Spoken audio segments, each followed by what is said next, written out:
Bonjour à tous et soyez les bienvenus sur l'antenne de Grand Lille TV. Il est tout juste 18 h. C'est l'heure de s'informer. L'actualité de ce mardi 20 mars est principalement marquée par une forte émotion ressentie dans toute la France suite à la fusillade meurtrière de Toulouse. Dans cette édition, on évoquera également la grogne des inspecteurs du permis de conduire et on vous présentera la zoothérapie.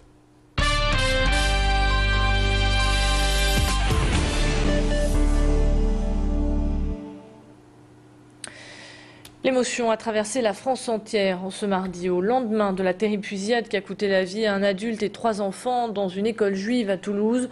Toutes les écoles du pays ont observé une minute de silence à 11 h. Ici au lycée Kernanec de Marc-en-Barœul, les élèves ont posé leur stylo et ont eu une forte pensée pour les familles endeuillées. Cet instant de silence était aussi l'occasion de réfléchir sur la violence et la vie en société. Ce drame a marqué les esprits, ces élèves en sont bien conscients.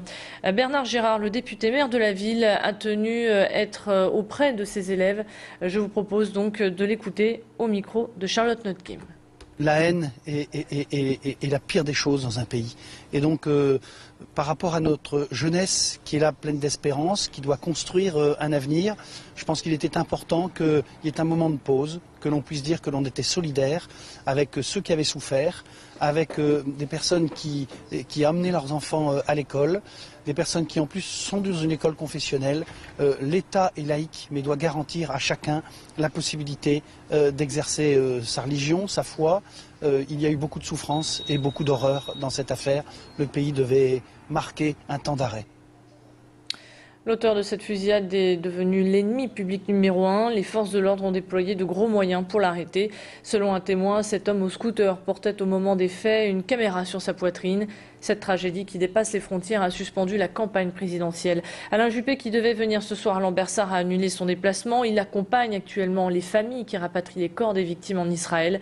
L'émotion très vive n'est pas prête de retomber. Les sympathisants d'extrême gauche appellent au rassemblement sur la grande place de Lille à 18 h, donc actuellement.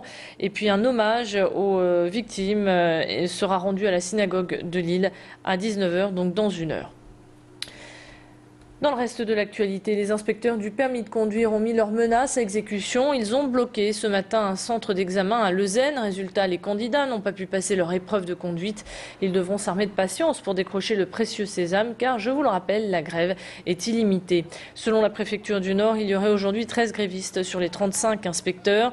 Au cœur de ce conflit qui oppose les inspecteurs du permis à l'État, la revalorisation de leur salaire. Les inspecteurs demandent une augmentation de 40 à 50 €. L'État ne leur propose que 15 €. Ce matin, sans surprise, les candidats au permis étaient en colère. Je vous propose de les écouter. On a payé pour faire un permis en 1 an.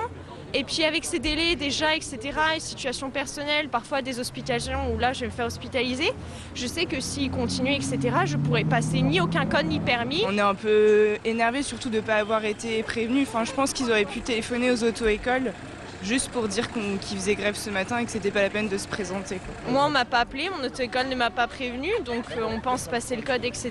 Je pense que c'est une direction départementale. Normalement, pour toute grève, il doit y avoir une continuation quand même du service public.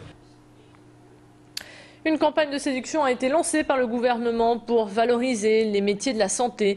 Notre région manque cruellement de dentistes, mais aussi d'aides-soignants. Actuellement, le secteur de la santé représente dans le Nord-Pas-de-Calais 168 000 personnes. Mais la hausse des besoins et le nombre de départs croissants à la retraite ne font qu'accroître le manque de personnel. L'idée est donc d'attirer les jeunes et de les orienter vers ces filières porteuses d'emploi. La santé, c'est 200 métiers différents. Autrement dit, le choix est vaste. On écoute à ce sujet Annie Poder, directrice générale de l'offre des soins. On l'écoute au micro de Pierre Beauvillain. Dans les 5 ans qui viennent, à l'échelon national et pour la seule fonction publique hospitalière, c'est-à-dire pour le statut de fonctionnaire, on aura 115 000 départs à la retraite et donc des remplacements à effectuer. On aura le même phénomène à la fois dans les établissements privés, mais également dans le secteur libéral. Pour les seuls médecins, il y a déjà 30 000 médecins de plus de 60 ans qu'il faudra assurément remplacer dans les années à venir. De la tendresse, de l'affection et beaucoup d'amour en retour, c'est le concept de la zoothérapie.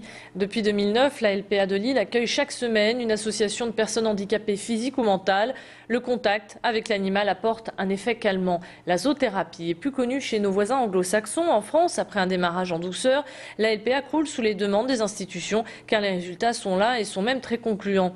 Après un échange avec des animaux de compagnie, les personnes handicapées sont plus attentives et plus réceptives. Cette rencontre entre l'homme et l'animal convient aux deux parties. Les toutous sortent de leur cage pour une petite promenade et en retour, ils donnent de l'attention et de l'affection aux personnes handicapées.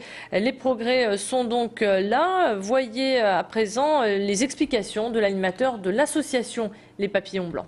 Le groupe petit à petit s'est vraiment fidélisé.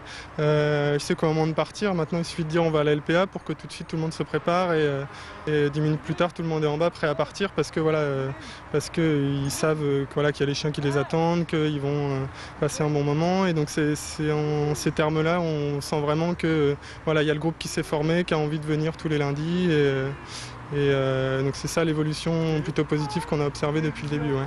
C'est extrêmement bénéfique. Ce que je dis toujours, c'est les salariés du refuge assurent la bientraitance, c'est-à-dire le nettoyage, la nourriture, les soins. Et par contre, les bénévoles apportent le supplément d'âme qui permet d'assurer un bien-être aux animaux. Et c'est très très bénéfique, puisque si un chien reste trop longtemps sans rapport affectif avec des humains enfermés dans un box, il perd peu à peu la capacité à être adopté, à être sociabilisé. Et ces 20 minutes par jour de jeu, d'affection, de promenade permettent aux animaux de rester sociabilisés et donc leur permettre de rester adoptables beaucoup plus longtemps. C'est la fin de ce flash, à suivre votre météo.